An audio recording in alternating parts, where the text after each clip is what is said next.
తాను ఉన్నట్టుగా ఉండి 3 సంవత్సరాల క్రితం చూపు పోగొట్టుకుంది.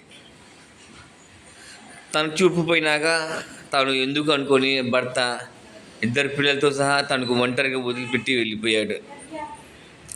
తనకి పింఛన్ ఇంత మటుకి ఏ ప్రభుత్వం కూడా ఏర్పాటు చేయలేదు.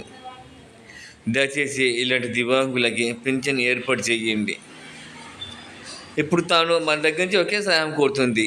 అయ్యా, తినడానికి తిండి లేని పరిస్థితిలో ఉన్నాము, దయచేసి మనకి నెలకి ఒక 5,000 పింఛన్ వచ్చే అవకాశం ఇవ్వండి, లేదా మీ ట్రస్ట్ తరపున 5,000 రూపాయలు పింఛన్ సహాయం చేయండి అని కోరుతుంది పాప. 2 పిల్లలతో ఒంటరికి బతుకుతున్న ఈ సోదరికి ఎవరైనా ఒక దాత నెలకి $50 నాది కాదనుకుంటే ఈ ఒక బ్లేడ్కి నెల కడుపు నిండినట్టే.